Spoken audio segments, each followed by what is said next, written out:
მოგესალმებით.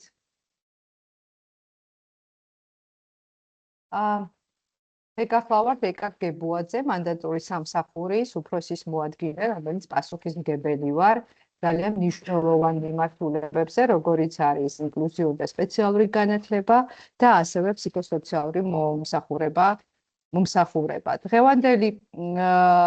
დღევანდელ ვებინარზე, რომელიც ეხება და ჩვენი ასე ვთქვათ ვებინარის თემა არის სკოლებში სოციალური მუშაკის როლი მოსწავლის ფსიქოსოციალური მხარდაჭერის პროცესში.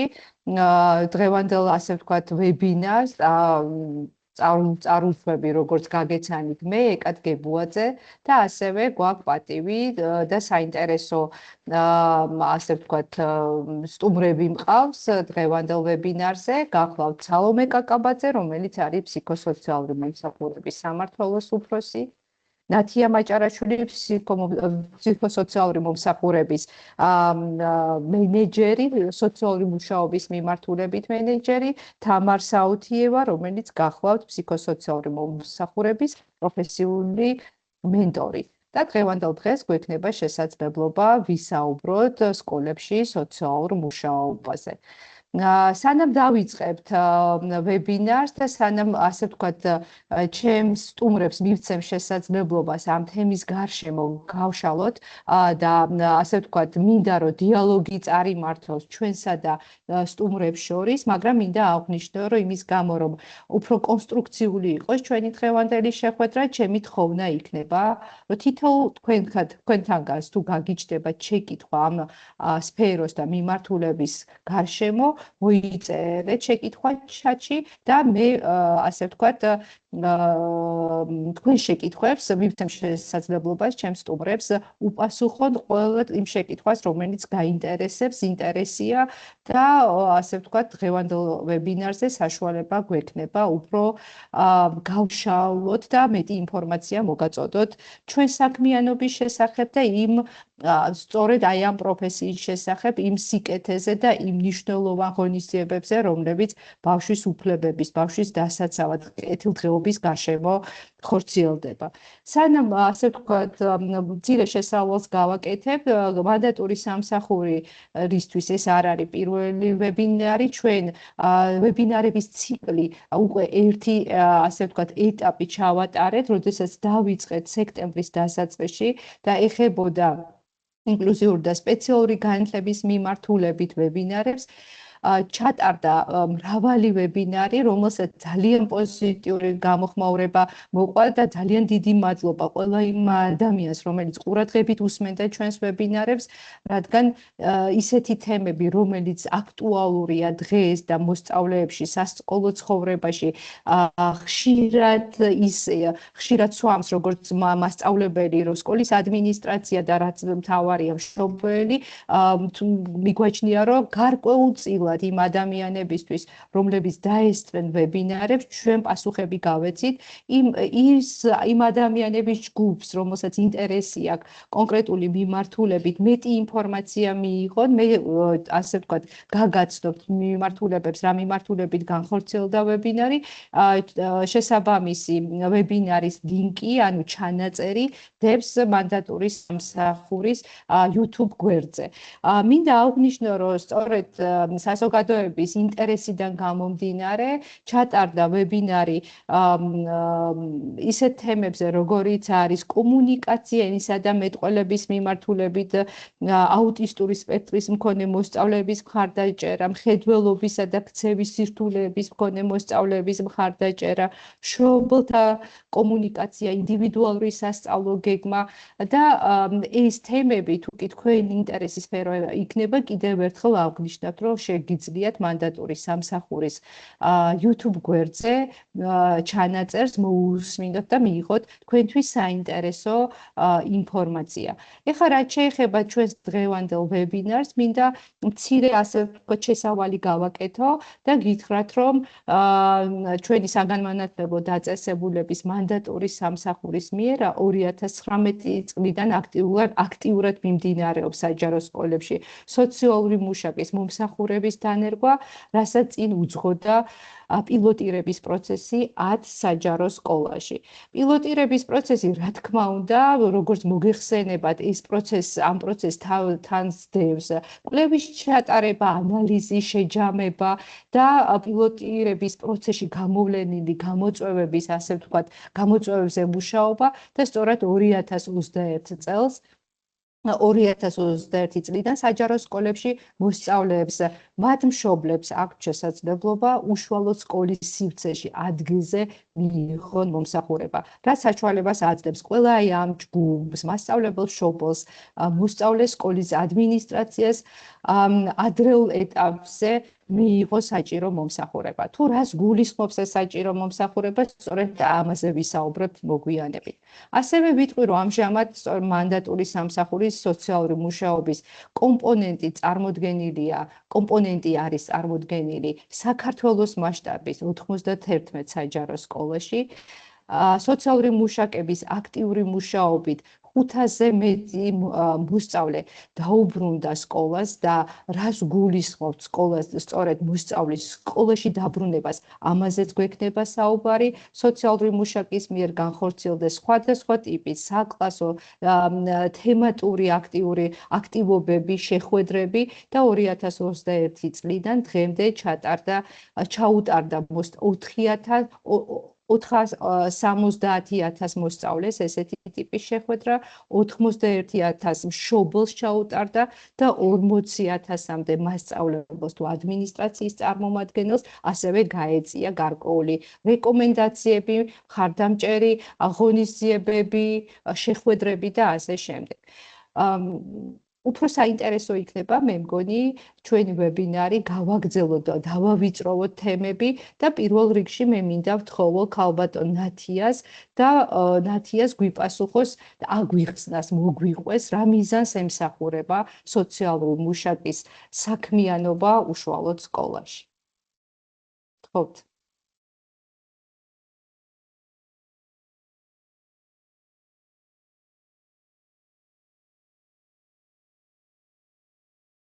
დავწმუნდებით თუ ისმის ჩემი ხმა, ალბათ ისმის ხომ?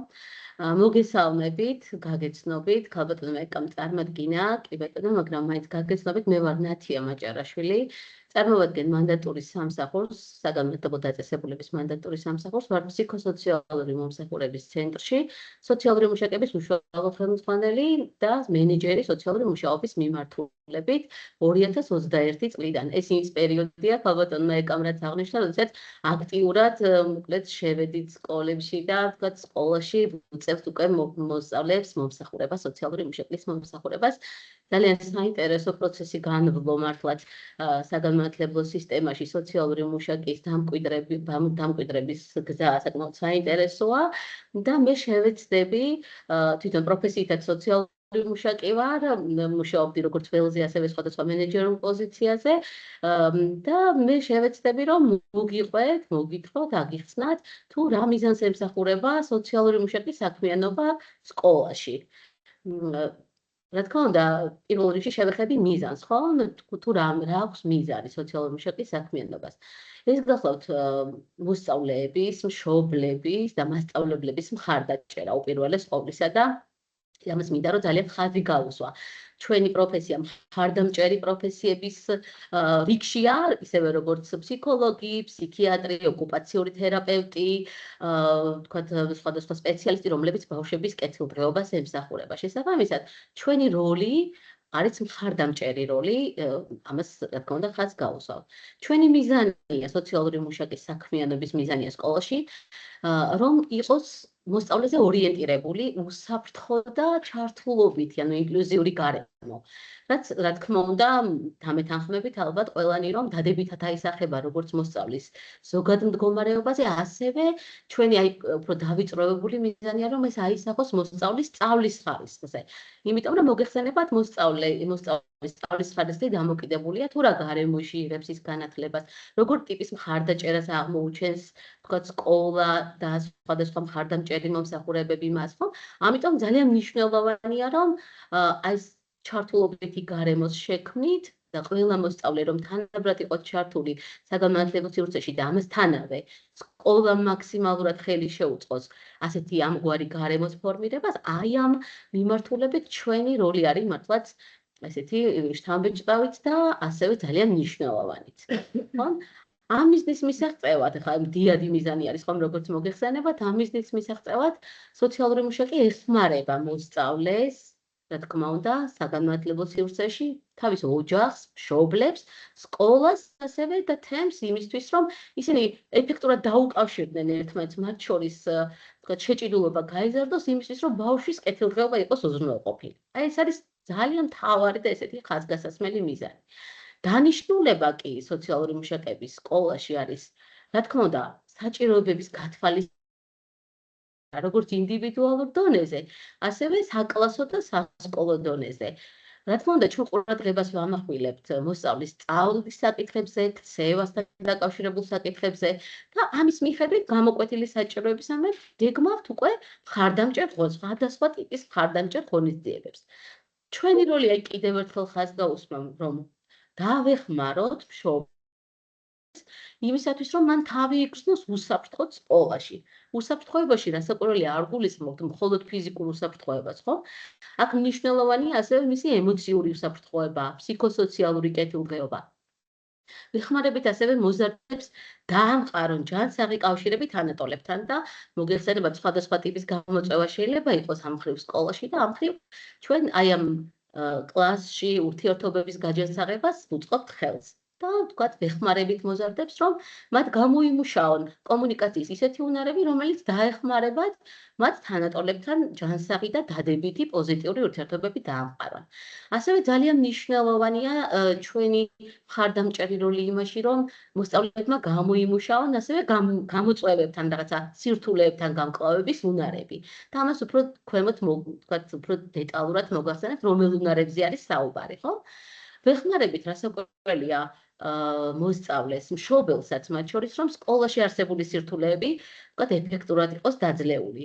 კომუნიკაციის სირთულეები იქნება ეს, მობილობის სირთულეები, სხვადასხვა ტიპის გამოწვევები, რაც სკოლა მოგეხსენებათ, ცოცხალი ორგანიზმია, ყოველდღიურად, ვთქვათ, შესაძლებელია ასეთი ტიპის გამოწვევებთან კონდეს მოსწავლეს საქმე და ამიტომ ამ სირთულეების დაძლევაში ჩვენი როლი, მხარდამჭერი როლი არის ძალიან მნიშვნელოვანი.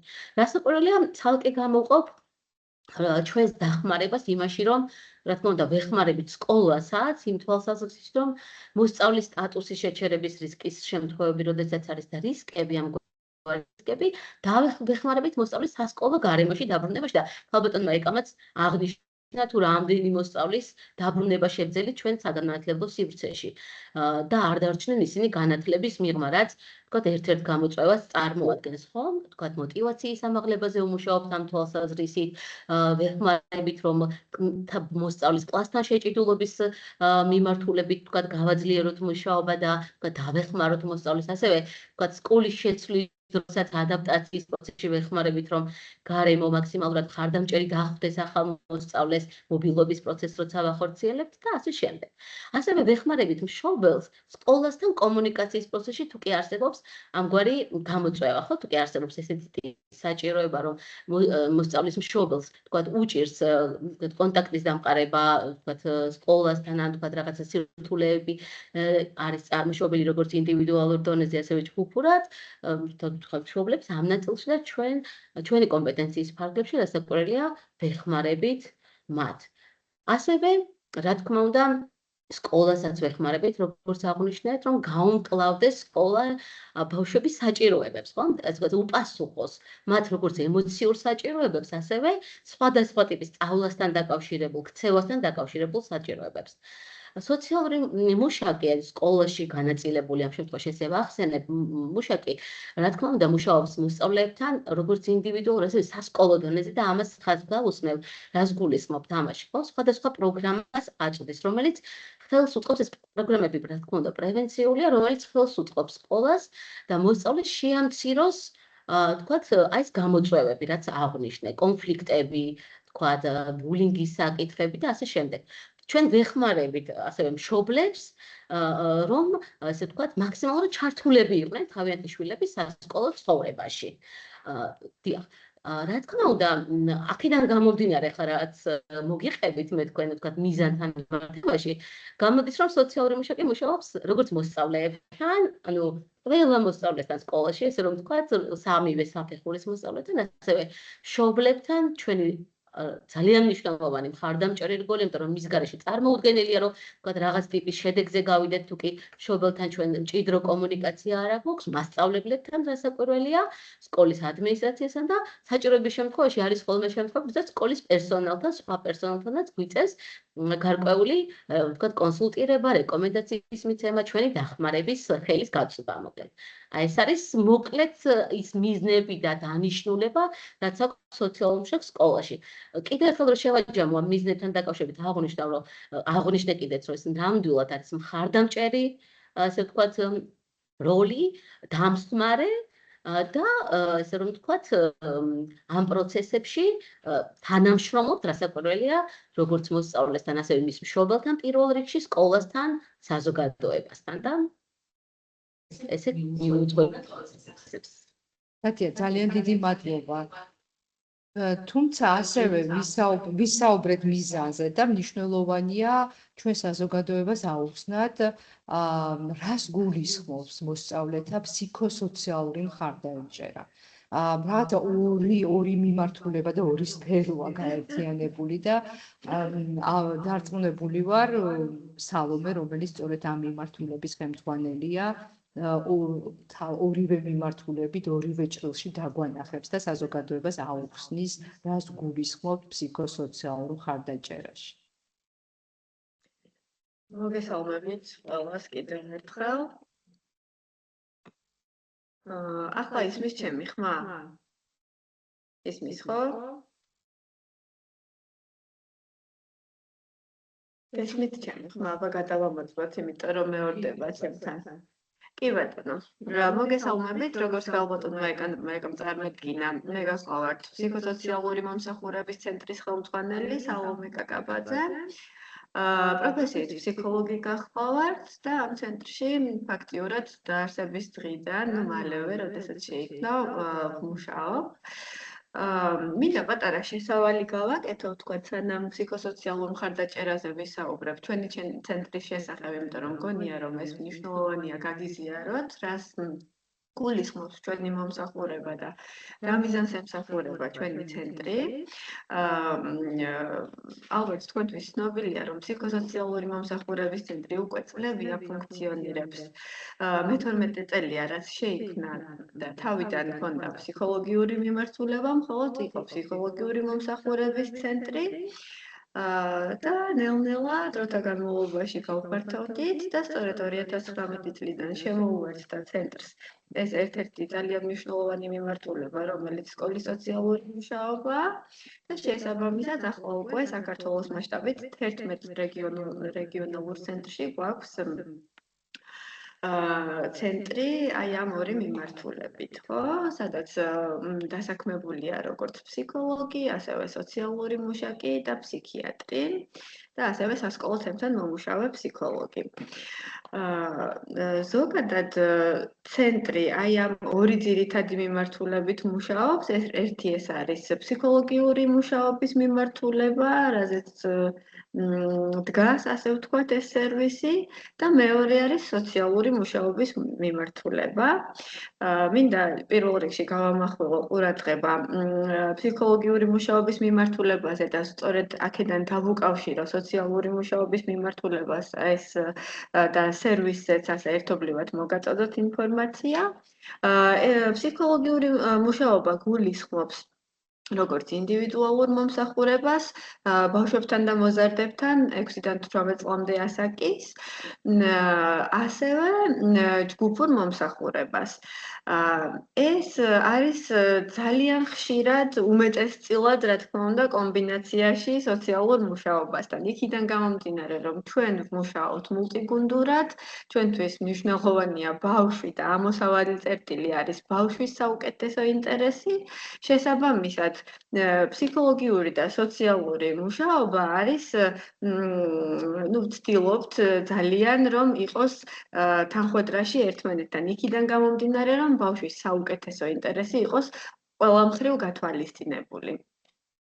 რაც შეეხება მშობლების კომპონენტს, ესეც მინდა რომ აღვნიშნო, იმიტომ რომ სოციალური მუშაკები, ჩვენი სოციალური მუშაკები, რომლებიც სკოლაში არიან განაწილებულები, როგორც ქალბატონმა ნათიამ აღნიშნა, რა თქმა უნდა, მუშაობენ ინდივიდუალურად, როგორც მოსწავლეებთან, ასევე მათ მშობლებთან, კონსულტირების ნაწილში და თუნდაც უფრო მეტად ცნობიერების ამაღლების ნაწილშიც, თუმცა ასევე მნიშვნელოვანია ვთქვათ, რომ ცენტრს როგორც დაწესებულებას აქვს ძალიან ესეთი საყურადღებო და მგონია საზოგადოებისთვის მნიშვნელოვანი სერვისი, რაც გულისხმობს მშობელთა ფსიქოგანათლების და მშობელთა კონსულტირების ჯგუფს.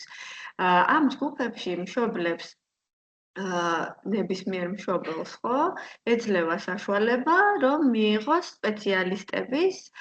სპეციალისტებში უგულისხმობ ფსიქოლოგების, სხვადასხვა ფსიქოლოგის კვალიფიციური მომსახურება სხვადასხვა საკითხზე, მათთვის საინტერესო და საყურადღებო საკითხზე. შესაბამისად, ვთქვათ, სოციალური მუშაობის კომპონენტით, რომელ სკოლებშიც ვართ წარმოდგენილი, ყველა მშობელს აქვს ამის, ასე ვთქვათ, შესაძლებლობა, რომ ისარგებლოს უფასოდ ამ სერვისით. თუ შეიძლება დღეს ნახეთ, რო არ დავაბრიოთ ჩვენი მსმენელი და კიდევ უფრო ასე ვთქვათ, ნათელი გავხადოთ ამ სერვისის მომსახურების შესახებ, სწორი ინფორმაცია მივაწოდოთ. სალომე არ გულისხმობს სკოლებში არსებული ფსიქოლოგების მომსახურებას. ეს მინდა რომ რაღაცნაირად გავმიჯნოთ. ეს არის მომსახურება, როდესაც უშუალოდ ცენტრში იღებს სერვის მოსწავლე და მათ შორის მშობელი და ესეც ამაზეც ალბათ მოგვიანებით კიდევ ვისაუბრებ, რა როლი აქვს მაგალითად, რა ფუნქცია აქვს სოციალურ მუშაკს, როდესაც აძლიერებს და პოზიტიურ მშობლობის კუთხით მნიშვნელოვან ნაბიჯებს დგანს და ცენტრი, როდესაც ასევე გარკვეულ პროგრამების შეხვედრების ფარგლებში აძლიერებს მშობელს. ანუ იმის თქმა მინდა, რომ ჩვენ ვსაუბრობთ არა სკოლის დონეზე არსებული ფსიქოლოგის მომსახურებაზე, არამედ ვსაუბრობთ ცენტრში არსებულ სერვისთან დაკავშირებით. მადლობა. მადლობა ეკა. აქვე დავამატებდი და ვიტყოდი, რომ აი ზოგადად რა კითხვაც იყო თავიდან დასმული, ხო, რომ ფსიქოსოციალური მხარდაჭერა აი ამ ორი მიმართულებით რომ გავაერთიანოთ, ხო, რას გულისხმობს, ეს არის პირველ რიგში ფსიქოსოციალურ უსაფრთხოებაზე ზრუნვა, ხო, ამ მოსწავლეებზე ზრუნვა სხვადასხვა ფაქტორის გათვალისწინებით, ხო, რომელიც მოიცავს, თქვათ, პოზიტიურ და თანამშრომლობით ურთიერთობების უნარების განვითარებას, სასკოლო წესების დაცვის ხელშეწყობას, რაც ძალიან მნიშვნელოვანია, რომ გქონდეთ მოსწავლეებს, ხო, ამ ტიპის უნარები, მოსწავლეთა მისაღები ქცევის განმტკიცებას, რა თქმა უნდა,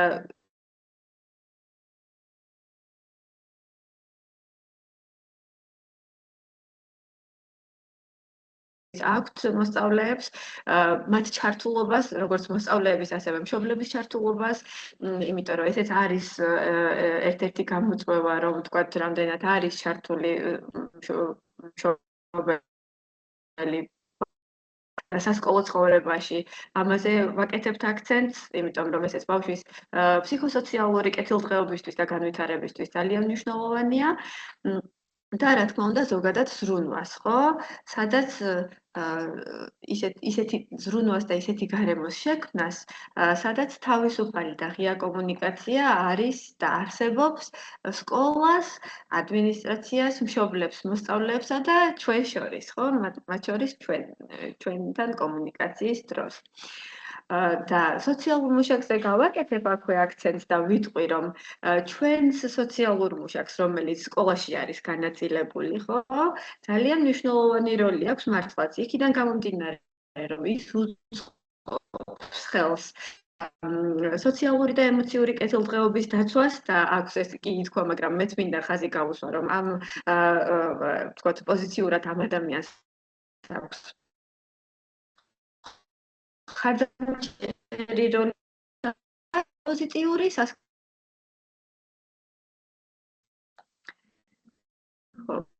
მე მგონი დიდი მადლობა. კიდევ უფრო სიტყვაში შევიდეთ, ისე ნათიას დაუბრუნდები და ვთქო, რომ განმარტოს რა მოსახურებას თავაზობს სოციალური უშუალოდ მოსწავლეს შოუბილს და ალურად გავაცნოთ ის ღონისძიებები, რასაც ახორციელებს სოციალური მუშაკი სკოლაში, მოსწავლესთან მიმართები, მშობლის მხარდასაჭერად და ასე შემდეგ.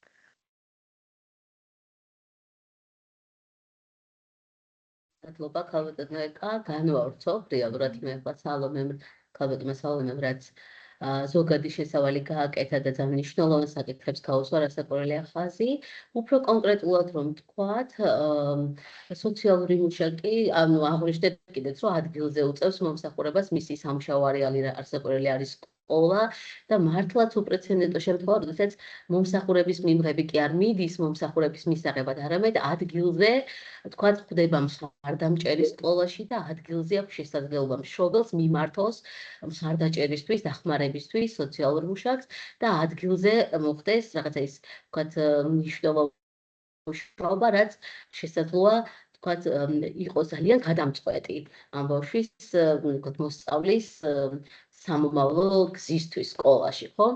ამ თვალსაზრისით ახლა უფრო დავკონკრეტდეთ, რა თქმა უნდა, ხელს ვუწყობთ, რომ აღვნიშნეთ კიდეც, რომ გაიუმჯობესონ და გამოიმუშაონ, თქვათ, ცხოვრებისთვის ძალიან მნიშვნელოვანი უნარები, რაც მათ შემდგომ ცხოვრებაში, თქვათ, ძალიან ხელს შეუწყობს დამკვიდრების, თქვათ, თვითშეფასების განვითარებაში. ეს არის კომუნიკაციის უნარი, ემოციების მართვასთან დაკავშირებული, თქვათ, აქტივობებით ამ უნარის გაუმჯობესება, ასერტული ქცევის, რაც უმნიშვნელოვანესია, რომ აცილებული იყოს, ესე ვთქვათ, თანატოლთა ზეგავლენის, ასე რომ ვთქვათ, რისკები, ხომ? და მოგეხსენებათ მოზარდობას რამდენი რისკი ახლავს, ხომ? თან.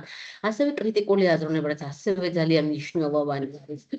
გადაწყვეტილების მიღების, გაცნობიერებული და პასუხისმგებლიანი გადაწყვეტილების მიღების, ისე რომ საკუთარი თავის, თქვათ, არ გაიზიანოს და არც სხვა დადება არ მოხდეს, ხო? ასევე კონფლიქტების მართვასთან დაკავშირებით, ანუ თქვათ, აი, ესე იგი პოზიტიურად გადაჭრის რაღაცა, თქვათ, გამოწვევებთან, ესე ვთქვათ, გამოწვევების და ბარიერების გადალახვის უნარი, ხო? ასევე ძალიან მნიშვნელოვანია გარდა მოსწავლეებისა მომსახურებებს ვაჭრით მშობლებს და მართლაც გამოხმაურებას ეხლა სიმართლე რომ გითხრათ ქალბატონო ეკა და ანუ ყველას ჩემო კოლეგებო მშობლებისგან გვაქვს ძალიან დადებითი, იმიტომ რომ ვისთანაც კი ჩაგვიტარებია თქვათ მათთან ეს შეხვედრები, სხვადასხვა ესე ვთქვათ ტექნიკას ვიყენებთ ხოლმე რომ გავიგოთ მათი ინტერესები. ჯერ ეს აქედან რომ დავიწყოთ, იმიტომ რომ ეს ძალიან მნიშვნელოვანია. ვიგებთ მათ ინტერესებს სხვადასხვა ტექნიკური, თქვათ, საშუალებებით, როგორც არის Google კითხვარი, თქვათ, ინდივიდუალური შეხვედრები, ჯგუფური შეხვედრები მათთან და ვიგებთ რა საკითხები არის მათთვის ძალიან აქტუალური. ამიტომ ამ აქტუალურ საკითხებს გამოვყოფთ ხოლმე ჩვენ ყოველწლიურად და პასუხობთ მათ, ესე რომ ვთქვათ, საჭიროებებს, ხო, რა საჭიროებებით იკვეთება მათთან, რა შეშლებებათ მათ გაძლიერება. გარდა იმისა, რომ ქალბატონმა სალომემ აღნიშნა ფსიქოგანათლების ჯგუფები, სადაც ინდივიდუალურად შეგვიძლია, რომ ვთქვათ, გავუწიოთ კიდეც რეკომენდაცია მშობელს, რომ ჩაერთოს ამ ჯგუფში. თუმცა გარდა ამისა, პრევენციულად, ვთქვათ, სკოლაშიც შეგვიძლია, რომ მშობელს შევთავაზოთ ჩვენ ესეთი ამგვარი მომსახურება, მათ შორის მაგალითად მათთვის საინტერესო სპეციალისტის მიწვევითაც კი, თქვათ, გქონია ეგეთი გამოცდილება, რომ მშობლებს უთხოვეთ, რომ იქნებ ფსიქოლოგი შეგვახვედროთ, აი ამ კონკრეტულ თემასთან დაკავშირებით, იქნებ, თქვათ, სტუმარი მოვიწვიოთ, იმიტომ რომ ეს ძალიან ესეთია, რაც უფრო მეტად არის სკოლასთან დაკავშირებული მშობელი და მხარდამჭერია და ჩვენც მხარს ვუჭერთ რასაკვირველია ამ პროცესს, მით უფრო კარგ შედეგებზეც გავდივართ და ბავშვებისთვისაც გარემო, რა თქმა უნდა, უფრო მეგობრული ხდება, ხო? ასევე მაგალითად, აი თქვათ, თემატიკა, რაც ხშირად აინტერესებს ხოლმე მშობლებს, ეს არის გარდატეხის ასაკის თავისებურებები, მოგეხსენებათ, როცა იწყება, ხო, თქვათ, რაღაცა, თქვათ, პატარ-პატარა გამოწვევები მოსწავლეებთან, მშობლებთან ურთიერთობის თვალსაზრისით და ამ ნაწილში ვაძლიერებთ მშობლებს ჩვენი გაძლიერება და მომსახურება ამას ეხება სწორედ, რომ სხვადასხვა სემინარებით და ასევე ვთქვათ, თემატური შეხვედრებით უზრუნველყოფთ, რომ ისინი და სკოლა ამაში რასაკვირველია ხელს გვიწყობს, იმიტომ რომ ორგანიზების ნაწილში სკოლა ჩართულია ხოლმე, ვთქვათ, დამრიგებელი კლასის, დამრიგებელიც გამოკვეთს ხოლმე მშობელთა საჭიროებას და ამ მხრივ პასუხობთ ჩვენ ამ საჭიროებებს. გარდა ტექის ასაკის თავისებურებების გარდა ძალიან მნიშვნელოვანი საკითხი, რასაც ყოველთვის ეს წინა პლანზე წამოწევენ ხოლმე პოზიტიური მშობლობა, პოზიტიური ესე ვთქვათ აღზრდის სტილის გაცნობა მათთვის, რომ უფრო უკეთესად უპასუხონ თავიანთი შვილების ემოციურ საჭიროებებს, ხო? ასევე ძალიან ესეთი გამოკვეთილი თემა არის ხოლმე მშობლები გთხოვენ ხოლმე, რომ ვთქვათ, აი დავეხმაროთ მათ იმაში გამკლავებაში, როგორ აირიდონ თავი, ვთქვათ, ინტერნეტ და გაჯეტ დამოკიდებულებასთან მიმართებაში, როგორ დაეხმარონ თავის შვილებს. ასევე ონლაინ საფრთხეების საკითხებში, იმიტომ რომ მოგეხსენებათ რომ საუკუნეში ცხოვრობთ და ის გამოწვევა ყველასთან არის და მით უმეტეს ახლა მოზარდებთან და ამ მხრივ ვთქვათ ჩვენც ხვდებით ხოლმე მათ თემატურად. ასევე რასაკვირველია მათი ინტერესის სფერო არის ხოლმე სკოლაში არსებული რაღაცა გამოწვევები, როგორიც არის ბულინგი ვთქვათ და რა შედეგები, როგორ არ მოიცნონ ვთქვათ თავიანთი ვთქვათ შვილი არის თუ არა ვთქვათ მსხვერპლი ამ ბულინგის ან კიდე ვთქვათ აი ამ თემასთან დაკავშირებით უპასუხონ თავიანთი შვილების კითხვებსაც, ხო, ამ თვალსაზრისით. ასევე ძალიან მნიშვნელოვანი არის ისიც, რომ გარდა თემატური შეხვედრებისა, ჩვენ მშობლებს ვთავაზობთ, ჩვენ ყოველწლიურად მოვიძიებთ ხოლმე მთელ საქართველოს მასშტაბით რეგიონულად მომსახურებების სერვისების შესახებ ინფორმაციას და მათ შესახებაც ვაწვდით მშობლებს ამ ინფორმაციას, რომ მაქსიმალურად ხელი მიუწვდებოდეთ რაიონში, თავის თემში არსებულ სხვადასხვა ფინანსური იქნება ეს თუ არაფინანსური, ესე ვთქვათ, სერვისები, რომ მათ ინფორმაცია გქონდეთ ამის შესახებ და ვთქვათ, მიმართონ და ჩვენ ასევე გარდა იმისა, რომ ვაწვდით ინფორმაციას მათ ვიღებთ მათგან უკავშირებს, ვინ ისარგებლა, ვთქვათ, ჩვენს მიერ შეთავაზებული მომსახურებით და ნამდვილად არის ხოლმე, რომ გვაქვს ესეთი ძალიან წარმატებული შემთხვევები, როდესაც ანუ ვთქვათ, აი როგორც ფინანსური, მატერიალური მხარდაჭერა აღმოუჩენია, ვთქვათ, ეს მუნიციპალური მომსახურება იქნებოდა თუ სხვა მომსახურება, ასევე არამატერიალური, ვთქვათ, როგორც არის წრეებში ჩართვა, ვთქვათ, აი მაგალითად, სადაც რიგი არის გათვალისწინება ჩვენს მიერ გადამისამართებული მშობლის და ეს ძალიან ასე რომ ვთქვათ, მხარდამჭერი როლი ამ მხრივაც, ასე ვთქვათ, ძალიან მნიშვნელოვანია, რომ ეს და ამაში ასევე ჩართულებიან დამრიგებლები, რომლებიც გვეხმარებიან, რომ ჩვენ ეს ინფორმაცია მივიტანოთ მშობლებამდე და რა თქმა უნდა ჩვენ შესაძლებლობას გვაძლევს სკოლა, რომ შევხვდეთ ხოლმე ხო მშობლებს, ანუ ორგანიზების ნაწილი აბსოლუტურად აქვს სკოლის სისტემას ამ შემთხვევაში. კი ბატონო, თუ შეიძლება ერთ ხა საუბარში გამახსენდა ასე ვთქვათ რამოდენიმე არა შეიძლება ითქვას მრავალი ისტორია, როდესაც სოციალურ მუშაკს პოზიტიური როლი უთამაშია მშობლსა და სკოლაში მასწავლებლის ურთიერთობის ნაწილშიც, ხო? ესეთი შემთხვევებიც გქონია ადმინისტრაციასთან თანამშრომლობის ნაწილში და რაც პოზიტიურად აისახა უშუალოდ მოსწავლის სასკოლო ცხოვრებაზე, იმიტომ რომ ესეთი მაგალითებიც გვაქვს.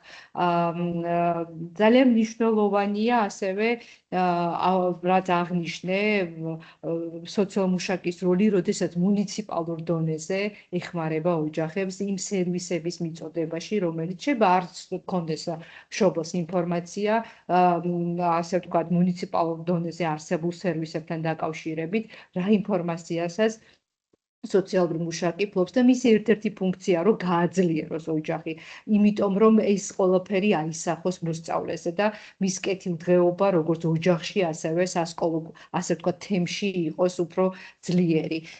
ეს ამ კომპონენტთან ერთად ჩვენ ვისაუბრეთ და თქვენ ხაზი გაუსვით მშობლისა და მშობლისა და მოსწავლის, ასე ვთქვათ, როლზე. თუმცა მე არ შემიძლია არ აღვნიშნო, რომ ის 91 სკოლა, რომელიც ჩვენ აღვნიშნეთ და დღეს ჩვენი სოციალური მუშაკები, ასე ვთქვათ, აქტიურად უშუალოდ აი ამ სკოლის გაძლიერებაზე მუშაობენ, სკოლის მოსწავლის, გარშემო თემის და ასე შემდეგ, არ შემიძლია არ აღვნიშნო სკოლების როლი და მათ მადლობა არ გადაუხადო თანამშრომლობისთვის, რომ მათი თანამშრომლობა, გვერდზე დგომა, ეს კულტურა თანამშრომლობითი ასევე საბოლოო ჯამში გვაძლევს იმ შედეგს, რომ ასევე ეს პოზიტიური დამოკიდებულებები, მხარდაჭერა აისახება მოსწავლის როგორც აკადემიურ მოსწრებაზე, ასევე ვთქვათ სასკოლო კულტურაზე და რამოდენიმე სიტყვით აქაც რო ხაზი გაუსვათ და გითხრათ, რომ სოციალურ მუშაკს რა როლი აქვს სკოლასთან მიმართებით, როგორ აძლიერებს, როგორ უჭერს მხარს.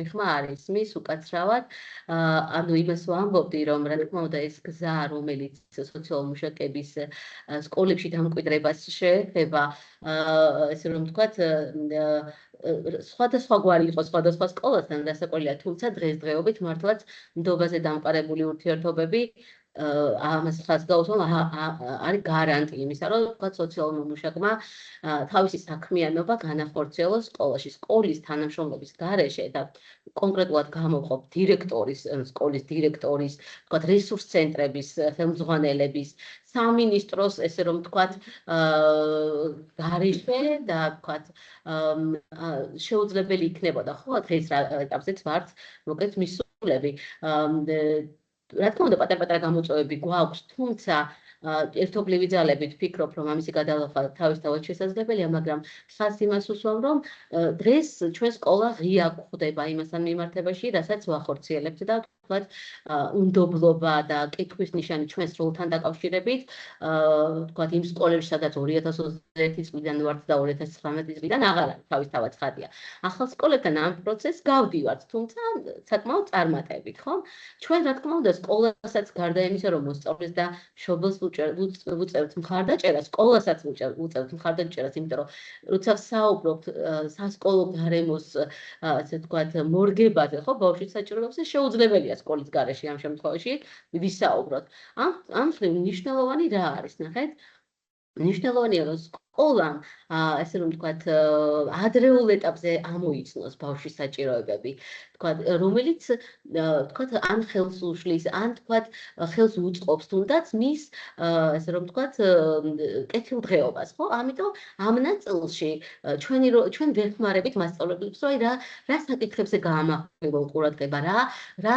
ნიშნებია შესაძლოა ისეთი რომელიც ვთქვათ ადრეულ ესე ვთქვათ საჭიროებებს ადრეულად ესე ვთქვათ ადრეულ ეტაპზე სანამ გამწვავდება ესე ვთქვათ ბავშვის მდგომარეობა ან მოცემულობა მანამდე შეძლებს რომ ვთქვათ ხარი დაუჭიროს ხო ასევე ვეხმარებით მასწავლებლებსაც და სკოლასაც ადმინისტრაციასაც რომ ბულინგის შემთხვევები როდესაც არის და ეხლა მოგეხსენებათ რომ სადაც ვთქვათ ცოცხალი პროცესი და სადაც 2000-მდე ბავშვია ან 1000-ზე მეტი ბავშვია შეუძლებელია ხო ესეთი ფაქტები არ არსებობდეს ამიტომ მნიშვნელოვანია რომ დავეხმაროთ მათ და ვეხმარებით კიდეც რომ სწორი ჩარევები დაგეგმოს ხო სკოლამ ამ შემთხვევაში ასევე ვეხმარებით დამრიგებელს ხშირად გვაქვს მომართვები სხვათა შორის დამრიგებლებისგანაც რომ აი ვთქვათ კლასში მეგობრული გარემო არ არის ვთქვათ უფრო მეტად ისურვებდა რომ ბავშვები ვთქვათ შეჭიდულები ყოფილიყვნენ ერთმანეთთან დადებითი ურთიერთობები დამყარდეს და ამ თვალსაზრისითაც ჩვენ ვთქვათ ვეხმარებით მათ კონსულტირების ნაწილშიც ასევე უშუალოდ კლასთან მუშაობის ნაწილშიც და მეგობრული გარემოს ფორმირების ხელშეწყობაში ვეხმარებით მოკლედ დამრიგებელსაც და სკოლასაც და ასევე ძალიან მნიშვნელოვანი როლი რასაც ჩვენ ვეხმარებით სკოლას ეს გახლავთ სტატუსის მოსწავლის სტატუსის შეჩერების რისკის შეფასება ხომ რატომ აღარ სურს მოსწავლეს ვთქვათ სკოლაში სიარული ან ვთქვათ რა სირთულეები განაპირობებს იმას რომ მოსწავლე აღარ ერთვება საგაკვეთილო პროცესში იქნებ სკოლასა და მშობელს შორის კომუნიკაცია არის გასაუმჯობესებელი იქნებ მობილობის პროცესის სწორად დაგეგმვა არის ხომ მნიშვნელოვანი ამ თვალსაზრისით ჩვენ ვთქვათ ვერთვებით თავისთავად ამ პროცესში და ვეხმარებით რომ დაადგინოს სკოლამ ეს განათლების სისტემაში ჩაურთმელობის მიზეზები მოსწავლის მათი ასე ალბათ კი შეეხედა ბევრი ისაუბრე აი ესე რომ გავყოთო რა ამბავად ერთი არის რომ ჩვენ პრევენციულ ღონისძიებებს ვახორციელებთ და მეორე არის როდესაც უკვე რაღაცა ფაქტი დგება და იმ კონკრეტული ვთქვათ ფაქტთან მიმართებით როგორ უჭერთ მხარს, როგორ ვეხმარებით, როგორ ვაძლიერებთ და ვანეიტრალებთ იმ მდგომარეობას, რომელიც შეიძლება სკოლაში აღმოჩნდეს. ხო, ეს შეიძლება იყოს ბულინგი, ეს იყოს რაღაცა მოსწავლეებს შორის გაუგებარი დიალოგი და ასე.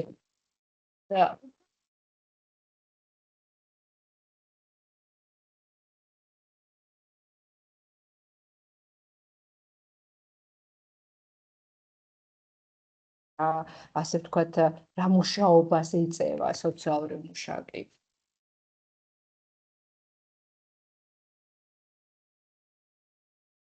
ვართ ხმას გადავამოწმებ, ისმის თუ არა ხმა, იმიტომ რომ ჩატში იყო მოწერილი, რომ არ ისმის ხმა. ეხლა ისმის ჩემი ხმა, ხო? კარგად. მადლობა, ქალბატონო ეკა. უფრო კონკრეტულად თქვა, რა თქმა უნდა, ყველა ის ღონისძიება, რაც მხარდაჭერის ღონისძიებას გულისხმობს, რაც აქამდე ვისაუბრე, ეს პრევენციული ღონისძიებებია, თუმცა გარდა ასეთი ტიპის, ხო, პრევენციული ღონისძიებებისა, სოციალური მუშაობის კომპონენტი წარმოადგენს სკოლებში, იქ სადაც განაწილებული ყავს მოკლედ მანდატური სამსახურის სოციალური მუშაკი, რამდენიმე პროგრამა ხორციელდება, რასაკვირველია, ეს პროგრამები ცენტრალიზებულად ხორციელდება და თქვათ ამ თვალსაზრისით ჩართული არის თქვათ როგორც განათლების მეცნიერებისა და სპორტის სამინისტრო, ასევე ახალგაზრდობის სამინისტრო უკაცრავად, ასევე თქვათ ჩვენი სამსახური და ეს პროგრამები რასაკვირველია ეფუძნება როგორც ადგილობრივ, ასევე საერთაშორისო კვლევებსა და რა თქმა უნდა არის მტკიცებულებაზე დაფუძნებული, ხო? ანუ თქვათ პროგრამას თუ კი ვამბობთ რომ თქვათ რაღაცა პროგრამით შევდივართ, თქვათ პრევენციული პროგრამით სკოლაში, ეს არის რომ თვითნებურად ან მანდატური სამსახური ან თვითონ სოციალური მუშაკი იღებს პროგრამას და ამ თვალსაზრისით მან ახორციელებს ამ პროგრამას. ეს არის რა თქმა უნდა კვლევებზე და მტკიცებულებაზე დაფუძნებული პროგრამები, რომლის მიზანია ეს მინდა რომ ეს ხაზი გაუსვა, იმიტომ რომ მაინც შეიძლება კითხვები გაჩნდეს ამ მიმართულებით, ამიტომ აღნიშნა რომ რა თქმა უნდა მნიშვნელოვანია ჯანსაღი ცხოვრების წესის დამკვიდრება.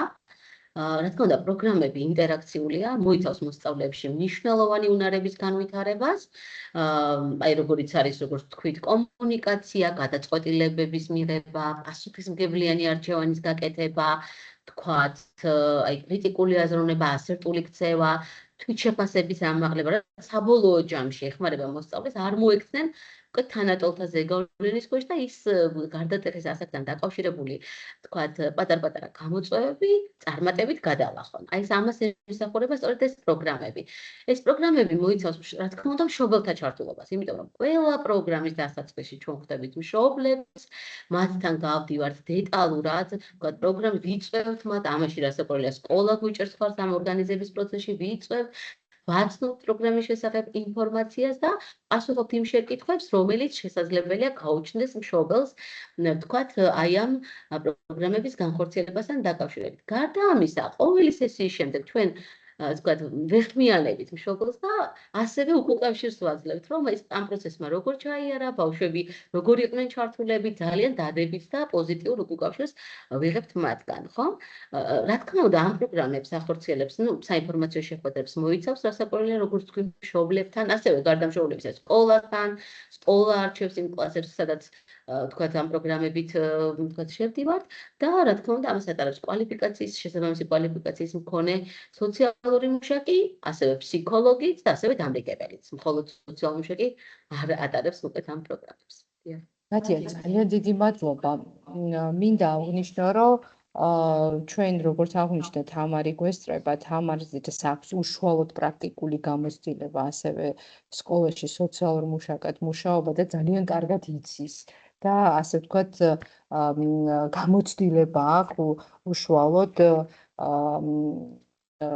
როგორ ხდება, ხო, სოციალური მუშაკის მუშაობა უშუალოდ მოსწავლეებთან. ეხლა ჩვენ რაღაცა ვისაუბრებთ გლობალურად, რომ აი რაღაცა სოციალური მუშაკი პრევენციულ ღონისძიებებს ახორციელებს ასევე ჩარევას ახორციელებს, მაგრამ ალბათ საინტერესო იქნება, რომ ვაჩვენოთ, ჩავახედოთ სკოლაში და მაგალითიც მოუყვანოთ, ხო? აი, როგორ მუშაობს, როგორ იწყებს მუშაობას სკოლაში ნებისმიერ დონეზე, მოსწავლის დონეზე იქნება, მასწავლებლის თუ ადმინისტრაციის დონეზე. მოგესალმებით. მიხარია რომ მომეცა შესაძლებლობა ვისაუბრო იმ საქმიანობაზე, რისი ნაწილიც ვიყავი, როგორც აღნიშნა ქალბატონმა ეკამ და ნამდვილად ძალიან მიყვარს და გულშემატკივრობ ჩვენს მიმართულებას, რადგანაც საკუთარ თავზეც გამოვცადე, რამდენად მნიშვნელოვანი იყო იმის განხორციელება, რასაც ვახორციელებდით. როგორც ქალბატონმა სალომემ, ასევე ქალბატონმა ნათიამ ძირითადი აქცენტი მაინც გააკეთეს პრევენციულ მუშაობაზე და ამ მიმართულებით რას ვაკეთებ სკოლებში. თუმცა ალბათ დამეთანხმებით იმაში, რომ ზოგჯერ პრევენციულის მიღმა არსე უკვე ხდება კონფლიქტები და ვთქვათ გვიწევს ამასთან შეხება. ასევე შესაძლებელია ბულინგის შემთხვევები იყოს სკოლაში, როდესაც თანატოლები ერთმანეთს ჩაგრავენ ან არა მხოლოდ თანატოლები. შესაძლებელია გქონდეს შეხება ისეთ მოსწავლეებთან, რომლებსაც გარკვეული ემოციური სირთულეები აქვთ და უჭირთ კლასში მეგობრების პოვნა, ან მოსწავლეები, რომლებიც გარიყულები არიან, ან თქვათ სწავლასთან დაკავშირებული სირთულეები აქვთ და სწორედ ასეთ უკვე დამდგარ შემთხვევებზეც რეაგირებს რასაკვირველია სოციალური მუშაკი და ნახორციელებს შესაბამის მუშაობას. რას გულისხმობს ეს მუშაობა? აი ამაზე მექნება ძირითადი აქცენტი. როდესაც სოციალური მუშაკი იღებს მომართვას და მომართვა შეიძლება იყოს მშობლის მხრიდან, შეიძლება სკოლაში დამრიგებლის მხრიდან, ან სკოლაში განაწილებული მანდატურის მხრიდან, ან თავად მშობელმა მიმართაც ხელი ხაზის მეშვეობით თქვათ ჩვენს სამსახურს ან ბიფრენდის საშუალებით ონლაინ ფორმატში მოგმართა, ნებისმიერ ამ შემთხვევაში სოციალური მუშაკი, რასაც ააკეთებს პირველ რიგში, ეს არის პირველ წყაროსთან დაკავშირება. პირველი წყაროსგან თქვათ მომართვის მიზეზებზე მეტი დეტალის გაგება. ამის შემდგომ ეს პირველ წყარო თუ არ არის მშობელი, რასაკვირველია სოციალური მუშაკი, თქვათ საკუთარი გადაწყვეტილებით არ იწყებს ბავშვთან მუშაობას, ის აუცილებლად უკავშირდება მშობელს, მასთან თქვათ შეხვედრის ფორმატში საუბრობს იმ საკითხებზე, რაც ბავშვს აწუხებს, ასევე თქვათ მშობლისგან იგებს ინფორმაციას ზოგადად მას როგორ წარმოუდგენია ბავშვის სირთულეების მოგვარება სკოლაში, რა საჭიროებები არის თქვათ იმ მიმართულებით, რომ მოგვარდეს ბავშვთან დაკავშირებული სირთულეები და ერთობლივად გეგმება უკვე ინდივიდუალური მომსახურების გეგმა, აი ამ შეფასების პროცესის დასრულების შემდგომ და უკვე ინდივიდუალური გეგმას თავად მშობელი აწერს ხელს, ხომ? და თქვათ მშობელი არის ყველა ამ პროცესში ჩართული, თქვათ ისე არ არის რომ სოციალურმა მუშაკმა თავად გადაწყვიტოს რაიმე და ან თქვათ ბავშვის ცხოვრებაზე ან ბავშვთან დაკავშირებულ საკითხებზე მან აიღოს პასუხისმგებელი. ხო, ის სოციალური მუშაკი რომ წარმოვიდგინოთ, არის ერთგვარი მაკოორდინირებელი, რომელიც ხედავს იმ საჭიროებებს, რაც ბავშვის გარშემო არსებობს და ხელს უწყობს აი ამ საჭიროებებზე პასუხს მშობლის, სკოლის, გარე თუ შიდა მომსახურებების ჩართვის საფუძველზე და შესაძლებელია რომ ინდივიდუალურად თქვათ სესიები ჩაატაროს ბავშვთან და ეს სესიები შეიძლება მოიცავდეს აი კონფლიქტების მართვას და თქვათ ბავშვისთვის იმუნარების განვითარებას, რაც კონფლიქტების მართვის კუთხით მას სჭირდება რომ განვითარებული ჰქონდეს, ან მაგალითად სტრესთან გამკლავებასთან მიმართებით, ან თვითშეფასების საკითხებზე, იმიტომ რომ მოგეხსენებათ რომ აი სკოლებში თუ ხართ თქვათ მასწავლებლები და გვესწრებით, ალბათ შეგინიშნავთ ისეთი მოსწავლეები, რომლებსაც თქვა დაბალი თვითშეფასება აქვთ და ეს თვითშეფასება მათ ხელს უშლით იმაში, რომ გარკვეულ წარმატებას მიაღწიონ სკოლაში. შეიძლება ასეთი ბავშვები თქვა გაკვეთილებსაც არ ყვებოდნენ, იყვნენ ჩუმად, გარიყულები იყვნენ და აი ასეთი ბავშვების დანახვის, მათთვის დახმარების საშუალებას იძლევა სოციალური მუშაკის ჩართულობა უკვე რეაგირების ეტაპზე. მას შემდეგ რაც ამ ინდივიდუალურ სესიებს, რაც ბავშვის საჭიროებების მიხედვით, ვთქვათ, გაიწერება და აღასრულებს, რასაკვირველია მთელ ამ პროცესში მშობელთან მუდმივად არის ჩართული, განიხილავენ მიღწეულ შედეგებს, საჭიროებებს და არა მხოლოდ მშობელთან, მათ შორის სკოლასთან, ხო, თუ ბავშვს უშუალოდ სკოლის კლასის სივრცეში აქვს სირთულე, აი აქ რასაკვირველია დამრიგებლის ხო მასწავლებლების ჩართულობა ძალიან მნიშვნელოვანია, რომ ნახოთ შეიცვალა თუ არა ბავშვის ქცევა იმ გარემოში. შესაძლებელია დახმარება დაგჭირდეს უშუალოდ საკლასო გარემოს უფრო მეტად მეგობრული საკლასო გარემოს ფორმირების მხრივ და აი აქ დამრიგებლის, მშობლის, სოციალური მუშაკის ჩართულობა ძალიან მნიშვნელოვანია, რომ აქტივობები იმგვარად დაიგეგმოს, რომ ბავშვის საჭიროებებზე იყოს მორგებული, ბავშვებისთვის უფრო ჩართულობითი გახდეს ის, ვთქვათ,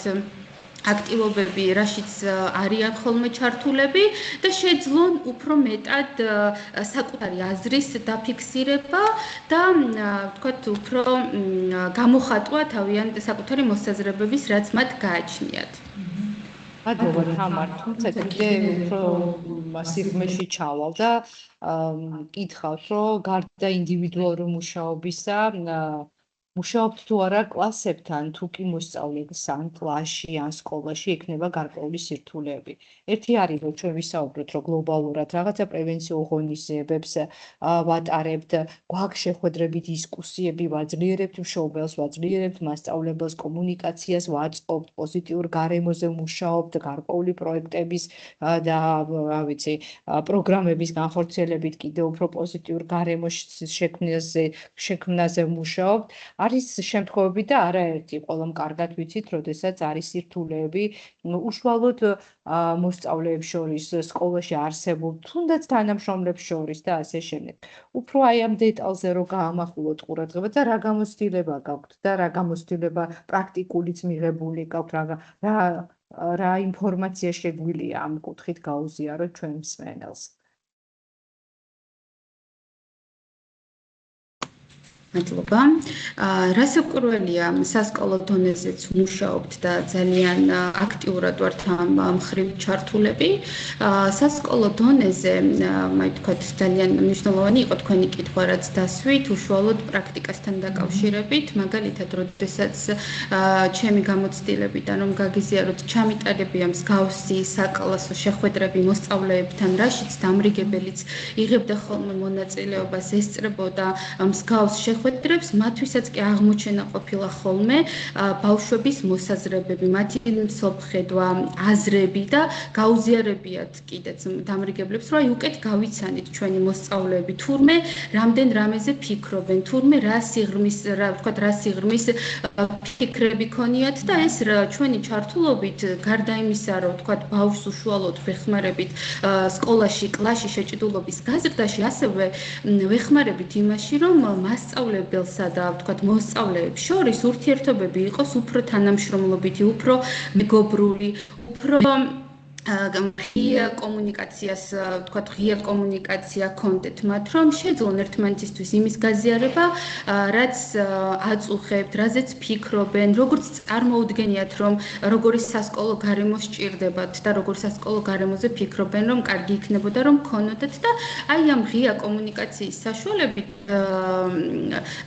ვააღწევთ იმას, რომ ყველასთვის სასურველი იყოს სკოლაში მოსვლა და სხვათა შორის ასეც ყოფილა, რომ ბავშვებს უთქვამთ, რომ აი ახლა უკვე მიხარია სკოლაში სიარული და არა მხოლოდ თქვა საკუთარი გამოცდილებიდან ვუსვა მამას ხას, არამედ ჩვენი კოლეგების გამოცდილებიდანაც იგივე შემიძლია ვთქვა, რომ ძალიან შთამბეჭდავი შედეგები მიუღწევიათ ისეთი ბავშვები, რომლებსაც არ სურდათ სკოლაში სიარული, არ იყვნენ ჩართულები, იყვნენ გარიყულები, ისხდნენ ჩუმად, ძალიან ასე ვთქვათ, мотивაციით ჩართულან სასკოლო პროცესებში და მართლა ყველაზე მნიშვნელოვანი და ჩვენი სკოლაში ჩართულობის თავარი მიზანიც ის არის, რომ ბავშვს სკოლაში სიარული უხაროდეს, უნდოდეს, იქ თავს დაცულად გრძნობდეს, კარგად გრძნობდეს და ამის ნაწილი, როდესაც ხარ და თქვა სოციალური მუშაკი თან იცის როგორ შეუწყოს ამ პროცესებს ხელი, ნუ რასაკვირველია ყველაზე დიდი мотиваტორია თითოეული ჩვენგანისთვის მსგავსი მუშაობა. გარდა აი ამ საკითხებისა, აი მაგალითად კონფლიქტების მართვაზე რომ წარმოვიდგინოთ და ზოგადად კონფლიქტებზე, ხო, რა შეიძლება გააკეთოს სოციალურმა მუშაკმა.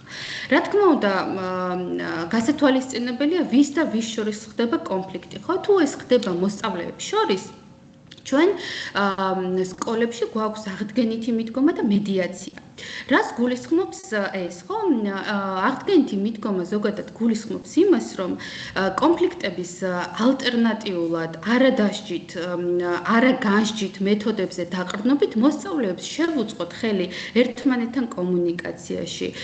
შევუწყოთ ხელი იმაში, რომ აიღონ პასუხისმგებლობა საკუთარ ქმედებებზე, შეძლონ იმაზე საუბარი, რაც მათ აწუხებთ, რისი გაზიარებაც სურთ და ერთმანეთის პრიზმიდან, ერთმანეთის როლიდან ერთმანეთის მხრიდანაც დაინახონ ესა თუ ის პრობლემა, რის გამოც წარმოიშვა, თქვათ, კონფლიქტური სიტუაცია და აი ამის მოგვარებას ვუწყობთ ხელს აღდგენითი დიალოგის მეშვეობით და აი აღდგენითი დიალოგის დროს ვსაუბრობთ იმაზე, რომ იმან რაც მოხდა, რა გავლენა იქონია თითოეულ მათგანზე, რა იგრძნეს, რა იყო ის, რის გამოც თქვათ ისინი ასე მოიქცნენ და როგორ თანხმდებით, რაც ყველაზე მნიშვნელოვანია, რაზე ვთანხმდებით, რომ რა იქნება ჩვენი გეგმა, როგორ ვაგრძელებთ ერთმანეთთან ურთიერთობას, ერთმანეთთან კომუნიკაციას, ისე რომ კონფლიქტი აღარ მოხდეს, მას რა სჭირდება, მე რა მჭირდება, აი ამაზე შეთანხმება ხდება ხოლმე აღდგენითი დიალოგის დროს.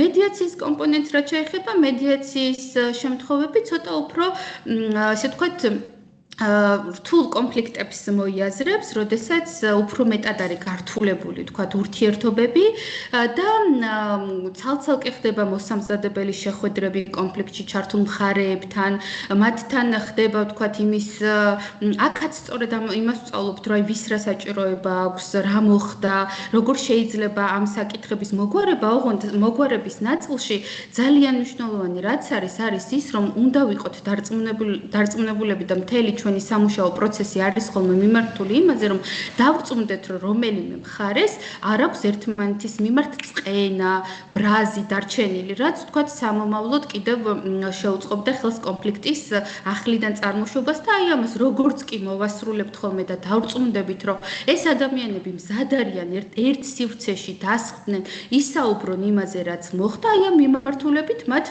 ვაძლევთ ამ საუბრის საშუალებას სოციალური მუშაკის, მედიატორის მხარდაჭერით და მედიატორები ხშირად სოციალური მუშაკებიც არიან, რომლებმაც ამ მიმართულებით, ესე ვთქვათ, გაიარეს გადამზადება, ასევე სკოლის დონეზე წესებზე და ფასეულობებზე ვთანხმდებით, რომ თითოეული ჩვენგანისთვის, თითოეული სკოლისთვის რა არის მნიშვნელოვანი, რა არის ის წესები, რაზეც ყველა ერთად ვიტყვით, რომ აი ამას არ დავარღვევთ, იმიტომ რომ ამით მაშინ დაზარალდება ის ფასეულობა, რაც თითოეული ჩვენგანისთვის ძალიან მნიშვნელოვანია და აი ამ ყველაფერზე ერთობლივი შეთანხმების შემდგომ უკვე ხელს ვუწყობთ უფრო მეგობრული გარემოს ფორმირებას, სრულმაზე ორიენტირებული გარემოს ფორმირებას და ასევე ისეთი გარემოს ფორმირება, სადაც ბავშვებს ეძლევათ საშუალება ისაუბრონ. მედიაციაზე და აღდგენით მიდგომაზე, როდესაც ვსაუბრობ ან ზოგადად, თქვათ, ჩვენს ჩართულობაზე, რასაკვირველია, მხოლოდ მოსწავლეებს შორის წარმოშობილ კონფლიქტურ სიტუაციებზე ან რაიმე გაუგებრობ არ რეაგირებთ. ჩვენ რეაგირებთ ისეთ შემთხვევებში, როდესაც მაგალითად მოსწავლესა და მასწავლებელს შორის არის გარკვეული სირთულე და მათაც ვეხმარებით, თქვათ, აი ამ სირთულეების მოგვარებაში, ისე რომ არ დაზარალდეს ბავშვის ინტერესი, თქვათ, გაიაზროს თითოეულმა მათგანმა პასუხისმგებლობა და მეტად სამართლიანი იყოს ის გარემო და თანასწორი, სადაც ბავშვი არის ამ შემთხვევაში სკოლა და აი ეს არის რა მიმართულებითაც ვმუშაობთ, იმედი მაქვს უფრო ესეთი წარმოდგენა შეგიქმენით, თუ არა და შემდგომ უკვე კითხვების ნაწილში ალბათ იქნება საშუალება, რომ მივუბრუნდეთ და უფრო განვავრცოთ. თამარ, ძალიან დიდი მადლობა. მე მგონი ძალიან კარგად მოუყევით იმ რამოდენიმე ღონისძიების შესახებ, რომელსაც სოციალური მუშაკი სკოლაში ახორციელებს. მე როგორც აღვნიშნე დასაწყისში და კიდევ ერთხელ გავმეორდები, რომ რახან ჩვენ მანდატური სამსახური არ არის მარტო მანდატურები არ არიან და მანდატური სამსახური ძალიან მნიშვნელოვან მიმართულებებზე არის პასუხისმგებელი, როგორიც არის უსაფრთხოება, როგორიც არის სოციალური მუშაობა და მხარდაჭერა, ასევე ფსიქოლოგიური მხარდაჭერა და ასევე ინკლუზიური განათლება და ინკლუზიური და სპეციალური განათლება იმ ბავშვების უფლებები, რომლებსაც კიდევ უფრო განსხვავებული მიდგომა და მხარდაჭერა ჭირდებათ.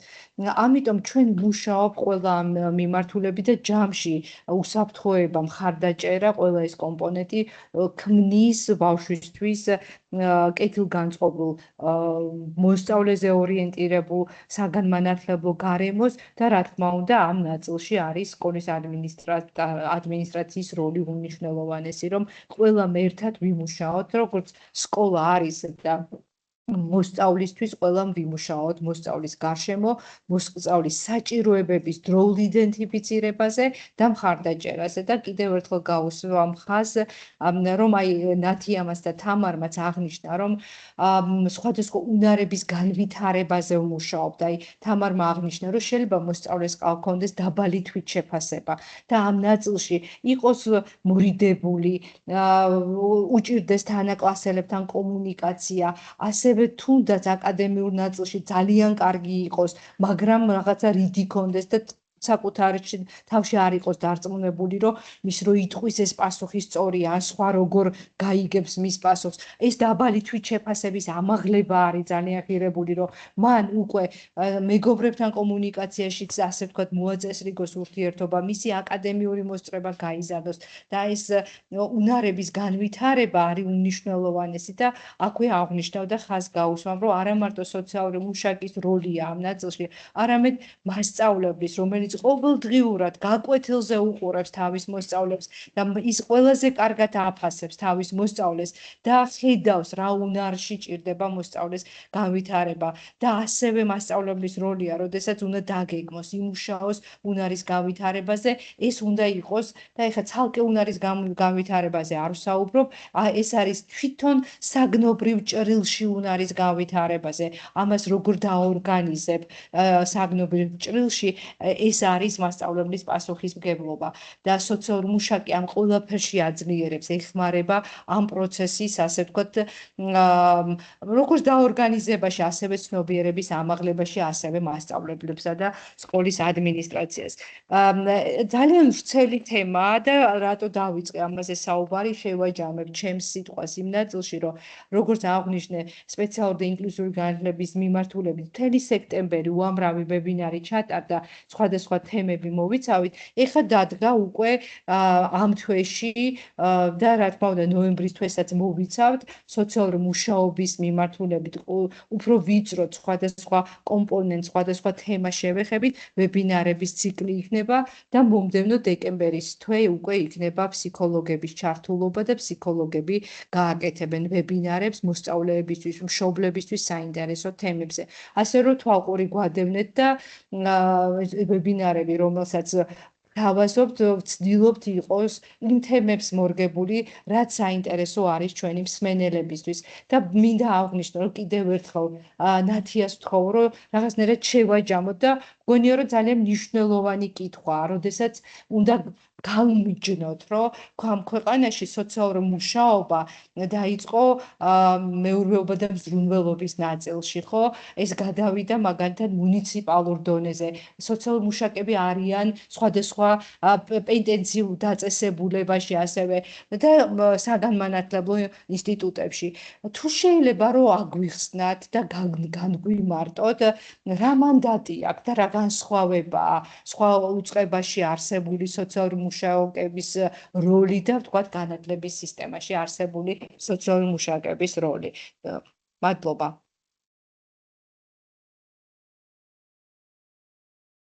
დავზრუნდები, რომ ისმის ხომ ჩემი ხმა ისმის, ხო? ძალიან მნიშვნელოვანი შეკითხვა არის. აი, მე მგონი ერთ-ერთი უმნიშვნელოვანესი საკვანძო შეკითხვა არის, იმიტომ რომ თავიდანვე აღნიშნე, რომ თქვათ პროფესია ახალია მაინც ქვეყნისთვის, ну, კი გავიდათ ფაქტიურად უკვე მესამე ათეული წელი იწყება, მაგრამ მაინც თქვათ აი რაღაცა კითხვებს ვადებს და ეს ბუნებრივი არის, რასაკვირველია, ანუ ეს პროცესები, თქვათ, რა თქმა უნდა, თქვენ როგორც აღნიშნეთ, ქალბატონეკა, თქვათ, დაიწყო თქვათ სხვა სისტემებში და ჩვენ აგერ 2019 წელს ესე თქვათ აღმოჩნდა რომ ყავს საგანმანათლებლო სივრცეში სოციალური მუშაკი, ხო?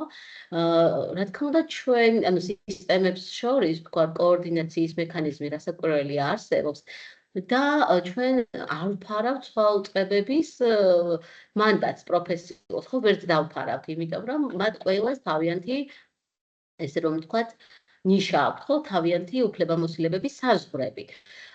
ეხლა მე მაინც გავაჟღერებ, რადგან შეიძლება კითხვებიც იყოს, რომ თქვათ რა რეგულირებს სოციალური მუშაკების საქმიანობას, ხო, ზოგადად. რა თქმა უნდა, ამაზე პასუხი არის, რომ კანონი სოციალური მუშაობის შესახებ, სადაც რასაკვირველი არის გამიჯნული პროფესიისათვის ანუ სფეროების მიხედვით არის გამიჯნული პროფესიული მანდატი.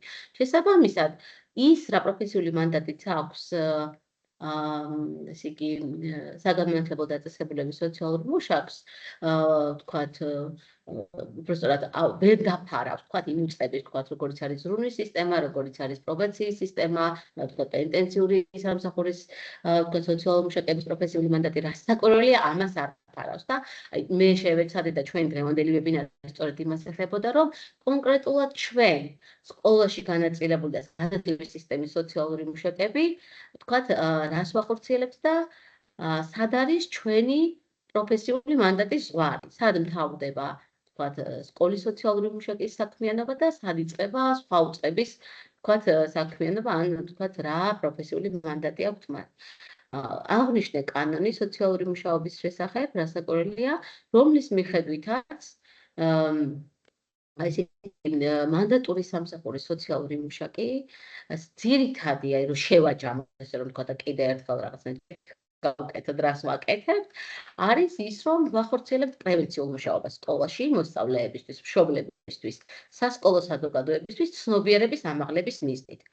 ანუ ჩვენი ხაზი, რასაკვირველი არის მხარდამჭერი, პრევენციული, მეორე ეს გახლავთ სკოლასთან მშობელთა თანამშრომლობით, რომ გამოვკვეთოთ მოსწავლეების საჭიროებები და შევთავაზოთ მათ მხარდამჭერი მომსახურებები, როგორც ინდივიდუალურ, ასევე საკლასო დონეზე. სკოლის სოციალური მუშაკი, სკოლაში განაწილებული სოციალური მუშაკი, სკოლასთან მშობელთან თანამშრომლობით მხარს უჭერს ინკლუზიური და სპეციალური საგანმანათლებლო საჭიროების მქონე მოსწავლეების ტრანზიციის პროცესს. ანუ ეს ძალიან მნიშვნელოვანი საკითხია, არ შევხებივართ, მაგრამ ესეც ჩვენი როლია და სთავაზობთ მათ ასევე მხარდამჭერ მომსახურებას, როგორიც არის მშობლებთან კომუნიკაციის ხელშეწყობა, სწორი ინფორმაციის მიწოდების პროცესში, ასევე მომზაობის შეფასება, თუნდაც სკოლის რამდენად მზად არის, რომ თქვათ, ესეთი საჭიროების მოსწავლეს საჭიროებებს უპასუხოს, ხო? ასევე სკოლაში განაწილებული სოციალური მუშაკი სკოლასთან მშობელთა თანამშრომლობით ეხმარება მოსწავლეს ზოგადი განათლების, როგორც ფორმალურ, ასევე არაფორმალურ საგანმანათლებლო პროცესებში ჩართულობას და ის პროგრამები სწორედ ამას პასუხობს, ამ თქვათ ჩვენს ვალდებულებას, ხომ, რასაც ვახორციელებთ სკოლებში, სკოლისა და მშობლის ჩართულობით, ასევე ხელს უწყობს სკოლებში მეგობრული, არაძალადობრივი, ზრუნვაზე ორიენტირებული გარემოს შექმნას. რასაკვირველია, ამის მიღმა ჩვენ ანუ აქ თავდება ესე რომ ვთქვათ ჩვენი პროფესიული მანდატი. აი ალბათ საინტერესო იქნება მსმენელებისთვის რომელი საკითხები ცდება, ხო? თქვა აი შემდეგი კითხვა ალბათ ლოგიკურად ეგ იქნება, რომელი საკითხებია ისეთი, რომელიც ცდება მანდატური სამსახურის სოციალური მუშაკის მუშაობის მანდატს, ხო? ესენია რა თქმა უნდა მეურვეობასთან და მზრუნველობასთან დაკავშირებული საკითხები. აი როგორიც არის მაგალითად რომ ჩამოთვალოთ მაინც, აი როგორიც არის ბავშვის შვილად აყვანის პროცესში მონაწილეობა, ჩვენ ამას ვერ ვახორციელებთ, ჩვენი პროფესიული მანდატი ეს არ არის. ბავშვის მეურვეობა, მზრუნველობა, საპროცესო ეს ჩვენი მანდატი არ არის. მეურვეობის და მზრუნველობის დაწესება, მხარდამჭერების დანიშვნა არ არის ჩვენი პროფესიული მანდატი. პირის ქონებრივი უფლებების განკარგვის საკითხზე რეკომენდაციის გაცემა არ არის ჩვენი პროფესიული მანდატი. მაინც ესე გავუყვები, რომ მაინც რაღაცა მეც და ყველას თვის ნათელი იყოს. ბავშვის ოჯახში ძალადობასა და უგულებელყოფისაგან დაცვის მიზნით სასამართლოსთვის მიმართვა და ზომების მიღება არ არის ჩვენი პროფესიული მანდატი, ანუ სკოლაში განაწილებული სოციალურ პროფესიული მანდატი ეს არ არის. მიუსაფარ ბავშვთა თავშესაფარში განთავსება არ არის ჩვენი პროფესიული მანდატი. ასევე 24 საათიანი ზრუნვის სისტემაში ჩარიცხვა ამ ორი წრის საკითხები არ არის ასევე ჩვენი პროფესიული მანდატი. არც თავშესაფრებთან თქვათ, აი თავშესაფრში ჩარიცხვის პროცედურის განხორციელებაც საკუთრელი არ არის ჩვენი პროფესიული მანდატი. ასევე ოჯახში ძალადობის პრობლემებისთვის თავშესაფრის მომსახურების საკითხებიც არ არის, ესე რომ გავაერთიანო საკითხი, ასევე ხანდაზმული შეზღუდული სახელმწიფო მქონე პირებისთვის დღის ცენტრის მომსახურებაში, სხვადასხვა ტიპის მომსახურებაში ჩარიცხვის საკითხიც რა თქმა უნდა ეს ჩვენი პროფესიული მანდატი არ არის. ასევე დედათა და ბავშვთა თავშესაფრებში ჩარიცხვაც არ არის ჩვენი პროფესიული მანდატი, არც 24 საათიანი მინდობით აღდგაში განთავსებაც საერთოდ არ არის ჩვენი პროფესიული მანდატი და ჩვენ ამას არც ვახორცებთ, უფლებამოსილებაც კი არ აქვს ამისი. თავისთავად ცხადია, იმიტომ რომ არ წარმოვადგენთ მეურვეობის და მზრუნველობის ორგანოს ამ შემთხვევაში და არის კიდევ ანუ აი მაგალითად ოჯახური დავების დროს თქვა და ჩვენი პროფესიული მანდატი არ არის საერთოდ თქვა და დასკვნა მოვამზადოთ გავცეთ მსგავსი ტიპის ესეც არ არის მანდატური სამსახური სოციალური მუშაკის პროფესიული მანდატი და ასევე თქვა მაგალითად სამეურვეო სამზრუნველო ამ ფსიქოსოციალური საჭიროების მქონე პირებისთვის სოციალური და სამედიცინო მომსახურების თაობაზე რაღაცა თქვა ის ცენტრში ან შესაფარში განთავსებაც, რა თქმა უნდა, არ არის მანდატური სამსახურის პროფესიული მანდატი. კიდევ ერთხელ რომ ვთქვათ, აი ის რომ შევაჯამოთ, ძირითადად ჩვენი ასე ვთქვათ, პროფესიული მანდატი შემოიფარგლება ვთქვათ, სკოლებში პრევენციული მუშაობით, რაც გულისხმობს ცნობიერების ამაღლებას მასწავლებლებისთვის, მოსწავლეებისთვის, მშობლებისთვის, თავისთავად ცხადია, ასევე საჭიროებების გამოყვეთა, რაც ბავშვებს აქვს და ამაზე მხარდამჭერი მომსახურებების შეთავაზება, ასევე ინკლუზიური და სპეციალური საგამართლო საჭიროების მქონე მოსწავლეებისთვის ტრანზიციის პროცესის ხელშეწყობა, სხვადასხვა არაფორმალური საგანმანათლებლო პროცესებში მოსწავლეთა ჩართულობის უზრუნველყოფა და ასევე სკოლაში სასკოლო გარემოს გაჯანსაღება. ეს არის მაინც მოკლედ, რომ აი რაღაცნაირად შევაჯამოთ. ნათია, ძალიან დიდი მადლობა. მეტნაკლებად ესე შევეხეთ ცნობიერების ამაღლების კუთხით თუ რა ფუნქცია მოვალეობა აქვს სკოლის სოციალურ მუშაკს. რახან ბევრი დრო აღარ დაგჭირ, ჩვენ გვაქვს რამოდენიმე შეკითხვა და მინდა ჩვენი მსმენელი შეკითხვებსაც გავცეთ პასუხი. ერთ-ერთი შეკითხვა არის, როგორ ხდება სოციალური მუშაკი სკოლაში, ასე ვთქვათ, გაჩენა, როგორ ხდება და რა გზას გადის. თუ გინდათ ესე სათითაოდ და გავცეთ, მოკლე პასუხები გავცეთ, რომ ყველა პასუხი დავფაროთ. ავიღეთ ამ შეკითხვას, კი ბატონო, ძალიან მეწოდე ერთი. ეხა ისმის? ხო? ეხა ისმის. ხო, ძალიან საინტერესო კითხვა არის. ანუ პროცესი პრინციპში ქალბატონმა ეკამ კი აღნიშნა, როდიდან დაიწყო და როგორ თქვათ გაჩნდა. მაგრამ მოგეხსენებათ, რომ აი წლიდან წლამდე ჩვენ ახალ სკოლებსაც ვიმატებთ, ხო? თავიდან 32 სკოლაში, ჯერ 10 სკოლაში ვიყავით, შემდეგ 32 სკოლაში, შემდეგ ნელ-ნელა მოგვემატა სკოლები და დღეს წინა წელს 80 სკოლაში ვიყავით და ახლა 91 სკოლაში ვართ. შესაბამისად კადრებიც ესე ვთქვათ სოციალური მუშაკებიც დაგვემატნენ სისტემაში. ნათია, თუ შეიძლება აქვე ვიტყვი და ეს კითხვაც არის და მე მგონი შეგვიძლია დავფაროთ, რომ სოციალური მუშაკები განათლებით ფსიქოლოგები არიან? თუ რა არსებობს ალკე რაღაცა საუნივერსიტეტო პროგრამა, რომელიც ამზადებს ამ პროფესიას, აი ესეც რომ ვთქვათ ორი შეკითხვას დავდივდით.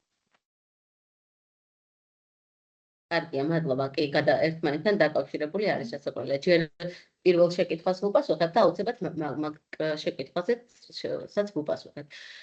და ანუ იმას ვამბობდი, რომ წლიდან წლამდე სკოლათა რიცხვით გვემატება და ასევე სოციალური მუშაკების რიცხვით იმატებს. შესაბამისად, შესაძლებლობა აქვს სამსახურს, რომ ვთქვათ, ახალ სკოლაში ვთქვათ გაჩნდეს ესე რომ ვთქვათ სოციალური მუშაკი. პროცესი ესეთია, რა თქმა უნდა, კრიტერიუმები სკოლების შერჩევის არსებობს. მნიშვნელოვანია, რომ სკოლა იყოს ჩართული, ესე იგი, სკოლის რეფორმის პროექტში, ვთქვათ, ახალი სკოლის რეფორმის პროექტში, ასევე მნიშვნელოვანი არის ჩვენ ვთქვათ, რა ევსებათ ვთავთ ამ პროცესში რესურს ცენტრებს. საგამართლებო დაწესებულების რესურს ცენტრებს, ხო? რომლებიც საჭიროებიდან ვიკვლევთ საჭიროებას სკოლაშიც, რამდენად თქვა საჭიროება იქ სოციალური მუშაკის გაჩენის. ერთ-ერთი მთავარი წინაპირობა არის, რა უცებად სკოლას მანდატორიც უნდა ყავდეს, ასევე უნდა არსებობდეს სოციალური მუშაკისთვის სკოლაში სამუშაო სივრცე, რომელიც არ გულისხმობს, ესე რომ ვთქვათ, რაღაცა თავის რაღაცა ესეთ კომფორტს და კაბინეტს გულისხმობს მხოლოდ იმას, რომ ბავშვს მომსახურება ის ბავშვისთვის, ანუ მოსწავლისთვის მომსახურების გაწევა იყო შესაძლებელი და ინდივიდუალური დასაუბრებისთვის არსებობდეს სივრცე და ადეკვატური გარემო იმისთვის, რომ მომსახურების გაწევის პროცესი არ იყოს ღირსების შემოლახავი, არც მოსწავლისთვის, არც მშობლისთვის, ხო?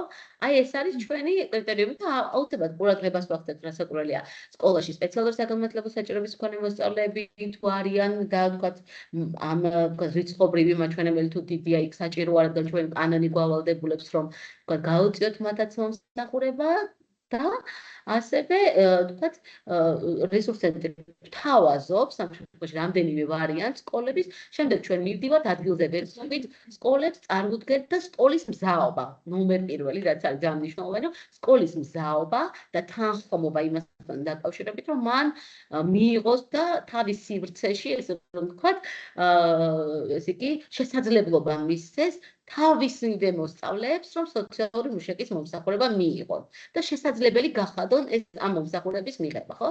ეს ძალიან მნიშვნელოვანია სკოლის მზაობა, სურვილი, ინფრასტრუქტურული საკითხი, თქვათ, საჭიროება, მანდატურის არსებობა, ეს არის და რა თქმა უნდა, რესურსების თანხმობაც ამ ყველაფერთან დაკავშირებით. რაც შეეხება მეორე შეკითხვა სოციალური მუშაკის თქვათ პროფესიასთან განათლებასთან დაკავშირებით და კვალიფიკაციაზე ალბათ ეს იყო შეკითხვა. აქ ნახეთ როგორ არის, რა თქმა უნდა, ორი უნივერსიტეტი არის საქართველოში, რომელიც განათლებას აძლევს სოციალურ მუშაკებს, ანუ თქვათ საბაკალავრო, სადოქტორო და სამაგისტრო პროგრამა, სამივე საფეხური არის, თქვათ, წარმოდგენილი თბილისის სახელმწიფო უნივერსიტეტში, სამაგისტრო და სადოქტორო პროგრამა არის წარმოდგენილი ილიას უნივერსიტეტში და ესე იგი ჩვენთან დასაქმებული 99% განათლებით, ეს აკადემიური წოდნით, ესე ვთქვათ, უნივერსიტეტი აქვს ყველა, ანუ ვთქვათ, უმეტეს ნაწილს, 95% შეიძლება იყოს ესე, ვთქვათ, აკადემიური წოდნით ყავს სპეციალისტები, რომელთაც აქვს არა მარტო წოდნა და წოდნაც, ესე ვთქვათ, ერთ-ერთი კომპონენტია მნიშვნელოვანი, თუმცა ძალიან მნიშვნელოვანია ღირებულებები, რა ღირებულებებით არის და ამ ღირებულებების მქონე, ესე რომ ვთქვათ, სპეციალისტები ყავს შესაბამისად ამ ხრივ ესე იგი განებირებული ჩვენი სისტემა რომ აი ხო როგორ გავხდე სოციალური მუშაკი ამ კითხვაზე ხშირად არის ხოლმე კითხვები აი ხო როგორ გავხდე სოციალური მუშაკი ანუ ეს გზა არის რა თქმა უნდა არის უნივერსიტეტი არის აკადემიური სივრცე რომელიც გარდა იმისა რომ თქვათ ამზადებს მათ ასევე სთავაზობს ესეც ძალიან მნიშვნელოვანია იმიტომ რომ ჩვენ ერთ-ერთი პრაქტიკის საუნივერსიტეტო პრაქტიკის მიმწოდებელი ორგანიზაციაც ვართ იმიტომ რომ სტუდენტებს აქვს შესაძლებლობა მესამე კურსიდან უკვე ჩვენთან გაიარონ საუნივერსიტეტო პრაქტიკა და მემორანდუმის ფარგლებში თანამშრომლობ ჩვენ ამ უნივერსიტეტებთან და თქვათ ვიღებთ ყოველ სემესტრულად მათგან სტუდენტებს რომლებიც ჩვენს სისტემაში გადიან პრაქტიკას კატია, ძალიან დიდი მადლობა. ნამდვილად მე მგონი ამომწურავი პასუხი გავეცით ორივე მიმართულებით. ჩვენი მიზანი არის რომ რაც შეიძლება ბევრი სკოლა დაუფაროთ. ეს არის რიგ საკითხებზე, როგორც ნათიამ აღნიშნა, სკოლის მზაობა უნდა არსებობდეს და ასევე რასთავარი პროფესიონალები, რომლებიც დასაქმდებიან განათლების სისტემაში სოციალურ მუშაკად.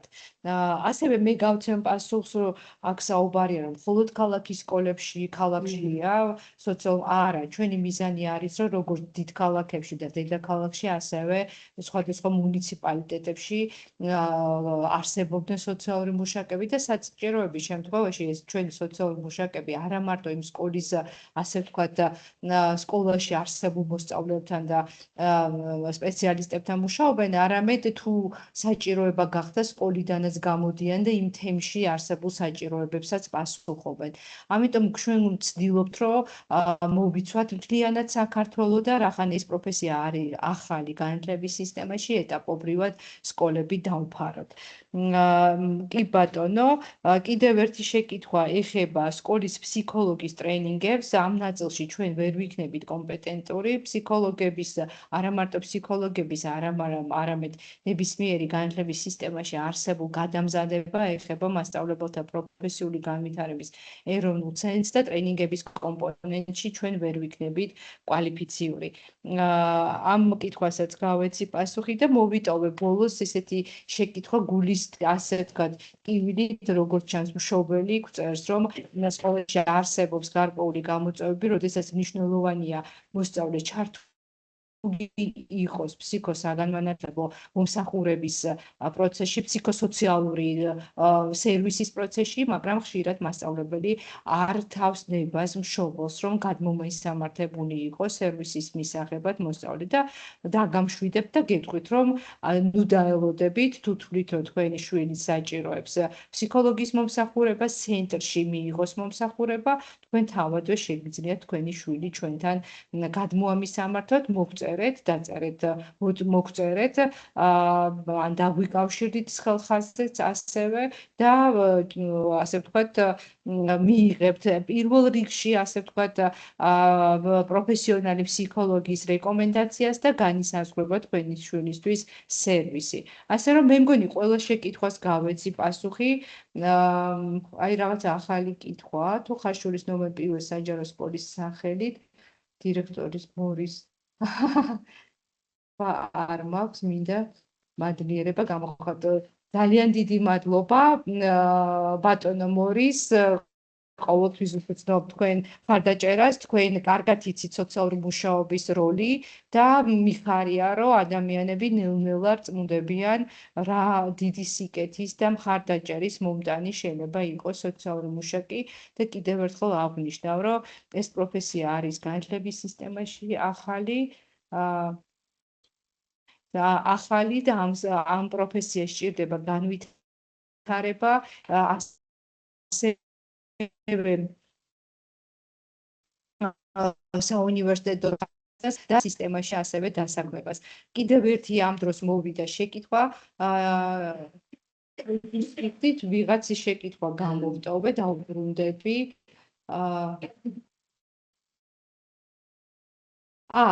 კი ბატონო, კითხვა არის გამახსენდა, როდესაც პროფესიით ადამიანი არის სოციალური მუშაკი და ეხლა მუშაობს სპეციალურ მასწავლებლად და უნდა დასაქმება სოციალური მუშაკის პროფესიით, გეტყვით, რომ ჩვენ დავასრულეთ ეხლა ამ ეტაპზე, ქონდა ღია კონკურსი, ძალიან ესეთი ხარჯი და როგორც ნათიამ აღნიშნა, დავამატეთ სკოლები და ახალ სასწავლო წელს ახალი სკოლებით დავიწყეთ სასწავლო წელი.